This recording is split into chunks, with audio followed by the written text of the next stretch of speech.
Isin mo lang kasi makuraton eh. Huwag mong ikidit. Relax mo lang, Manong. Ayan, sarap nito oh. Pagkain ng ano.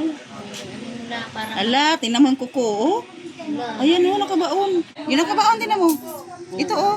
Oo, dun nga. Masakit yun na. Yung ano, nakabaon. ganda sige crush mo. Oh, ayan. Kapal na. Grabe. Nakasanga na yan, ah. Ito yung tumusok, eh, ito.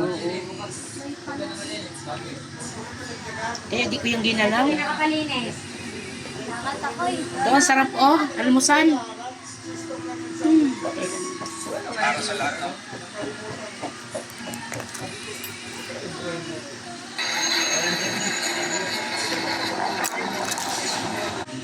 Gusto ko lang kapatid niya sa akin. Namin dito. Ulan yun. Saan?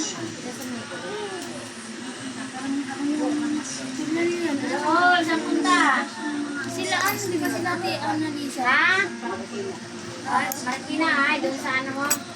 Bless daw lolo. Bless na lolo.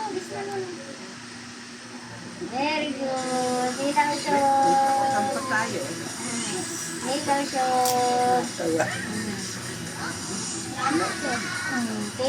Pinusog. Uwi ka rin mamaya, Taron. Hindi mo gala ah. Hindi mo gala.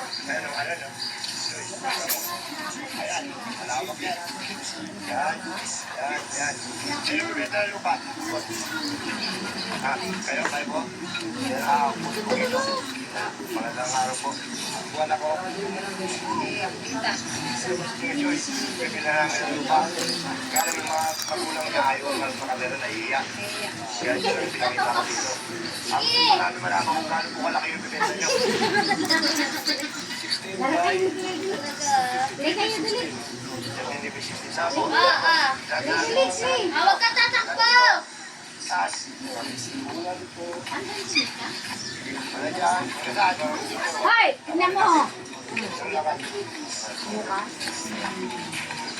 Tignan mo, pumasok pa talaga siya, oh.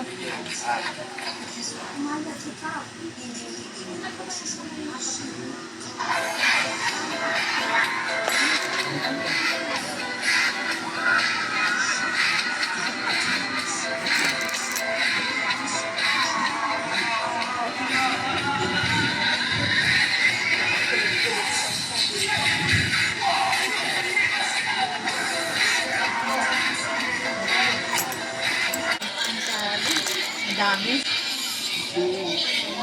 Eh, bumaon na. Kaya natatakot ako magkuko. Laki kaya ng kuko, nakabaon. Ang tulis.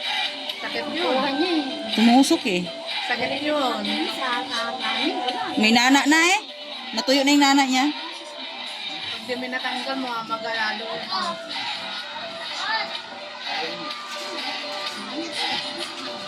Doon yung mga kuko niya, no? Ang titigas pati. Matigas talaga ang kuko. Nahirapan niya ako magkuko niya. Hindi basta-basta maputol. Hindi wala man ako gamit mga ganyan. Saka mahirap mag-ano. Grabe, oh.